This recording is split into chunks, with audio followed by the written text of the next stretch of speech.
తన కెరీర్లో ఫ్లాప్స్ కంటే హిట్స్ నే ఎక్కువ చవిచూశారు వెంకటేష్. అతని పేరుకి ముందు విక్టరీ అనే ట్యాగ్ ఊరికే రాలేదు. మంచి స్టోరీ సెలెక్షన్స్ తో వాటిని బెస్ట్ గా తీయగల డైరెక్టర్స్ ని సెలెక్ట్ చేసుకుంటూ తన కెరీర్ లో మాక్సిమం హిట్స్ లేదా అబోవ్ యావరేజ్ సినిమాలని చేశారు వెంకటేష్. అయితే వెంకటేష్ కెరీర్ లో కూడా కొన్ని ఫ్లాప్స్ ఉన్నాయి. అవి ఫ్లాప్ అయ్యేలాంటి మూవీస్ కాకపోయినా డిఫరెంట్ రీజన్స్ వల్ల ఫెయిల్ అయినవి ఉన్నాయి. అవేంటో ఇప్పుడు ఈ వీడియోలో ఒకసారి చూద్దాం. నెంబర్ 1, భారతంలో అర్జునుడు. 1987లో కె రాఘవేంద్రరావు గారి డైరెక్షన్ లో వెంకటేష్, ఖుష్బూ జంటగా వచ్చిన సినిమా ఇది. పరుచూరి బ్రదర్స్ మాటలు, చక్రవర్తి గారి సంగీతం ఈ మూవీకి మెయిన్ ఎసెట్స్. వెంకటేష్, రావు గోపాలరావు గార్ల పెర్ఫార్మెన్స్లు నెక్స్ట్ లెవెల్. కానీ ఈ సినిమా ఫ్లాప్ అయింది. నెక్స్ట్, సూర్య ఐపీఎస్. 1991లో కోదండరామిరెడ్డి డైరెక్షన్ లో వెంకటేష్, విజయశాంతి లీడ్ రోల్స్ లో వచ్చిన మూవీ ఇది. ఫస్ట్ హాఫ్ మొత్తం సరదాగా సాగిపోతూ ఉంటుంది. వెంకటేష్ కి తన ఫ్లాష్ బ్యాక్ తెలిసిన తర్వాత నుంచి మొత్తం మూవీ సీరియస్ గా మారిపోతుంది. మేబీ అదే రీజన్ ఏమో ఈ మూవీ అంతగా ఆడకపోవడానికి కారణం. నెక్స్ట్, ముద్దుల ప్రియుడు. 1994లో రాఘవేంద్రరావు గారి డైరెక్షన్ లో వెంకటేష్, రమ్యకృష్ణ, రంభ లీడ్ రోల్స్ లో వచ్చిన సినిమా ఇది.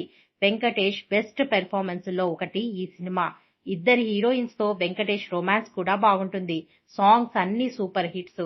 అయితే ఇదే కాన్సెప్ట్ తో అప్పటికే చాలా సినిమాలు వచ్చాయి. దాంతో ఇది పాత కాన్సెప్ట్ అవ్వడం వల్ల ఈ సినిమా పెద్దగా ఆడలేదు. నెక్స్ట్, సాహస వీరుడు సాగరకన్య. 1996లో వెంకటేష్, శిల్పా శెట్టి, మాలాశ్రీ లీడ్ రోల్స్ లో వచ్చిన ఈ సినిమాకి కె రాఘవేంద్రరావు గారు దర్శకత్వం వహించారు. వెంకటేష్ నటించిన భారీ బడ్జెట్ సినిమాల్లో ఇది ఒకటి. సాగరకన్యగా శిల్పా శెట్టి మంచి పెర్ఫార్మెన్స్ ఇచ్చింది ఈ సినిమాలో.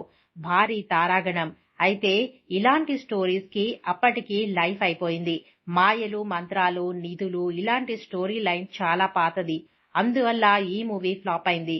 కరెక్ట్ టైంలో రిలీజ్ అయిన సినిమా అయ్యుంటే బ్లాక్ బస్టర్ అయ్యుండేది. నెక్స్ట్, చిన్నబ్బాయి. కె విశ్వనాథ్ గారి డైరెక్షన్ లో స్వర్ణ కమలం లాంటి కల్ట్ క్లాసిక్ మూవీ తర్వాత వెంకటేష్ యాక్ట్ చేసిన మూవీ ఇది. రమ్యకృష్ణ, రవళి హీరోయిన్స్ గా నటించారు. శ్రీవిద్య గారు మంచి రోల్ ప్లే చేశారు. డీసెంట్ మూవీ ఇది. అయితే పవిత్ర బంధం లాంటి బ్లాక్ బస్టర్ మూవీ తర్వాత వెంకటేష్ నటించిన ఈ మూవీ కావడంతో ఇది ఫ్లాప్ అయింది. నెక్స్ట్, దేవీపుత్రుడు. 2001లో వెంకటేష్, సౌందర్య, అంజలా జవేరి లీడ్ రోల్స్ లో కోడి రామకృష్ణ గారి డైరెక్షన్ లో వచ్చిన మంచి ఫ్యాంటసీ విజువల్ వండర్ మూవీ ఇది. ఈ మూవీలోని గ్రాఫిక్స్ కి, మంచి సెంటిమెంట్ కి చాలా పాజిటివ్ రివ్యూస్ వచ్చాయి. కానీ అదే టైంలో రిలీజ్ అయిన బాలకృష్ణ నరసింహనాయుడు మూవీ దెబ్బకి ఈ సినిమా ఫ్లాప్ అయిపోయింది. లేకపోతే ఇది చాలా మంచి movie. Next, Vasu. A Karunakaran direction లో వెంకటేష్, భూమిక లీడ్ రోల్స్ లో 2002లో ఈ సినిమా రిలీజ్ అయింది. హారిస్ జయరాజ్ మ్యూజిక్ లో వచ్చిన ఈ మూవీలోని సాంగ్స్ అన్ని super duper hits. Story line పాతదే అయినా త్రివిక్రమ్ డైలాగ్స్ వల్ల ఈ మూవీకి పాజిటివ్ మార్క్స్ పడ్డాయి. వెంకటేష్ కెరీర్ లో 50వ మూవీ కావడంతో ఈ మూవీ మీద మంచి ఎక్స్పెక్టేషన్స్ క్రియేట్ అయ్యాయి.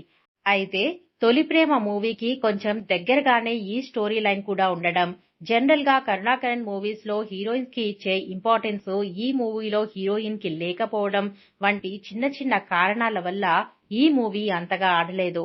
నెక్స్ట్, ఘర్షణ. 2004లో గౌతమ్ వాసుదేవ్ మీనన్ డైరెక్షన్ లో వెంకటేష్, అసిన్ లీడ్ రోల్స్ లో వచ్చిన మూవీ ఇది. వెంకటేష్ చాలా కష్టపడ్డ మూవీ ఇది. ఈ మూవీ తమిళ్లో వచ్చిన కాకా కాకాకి రీమేక్. డైరెక్టర్ కూడా తమిళతనే.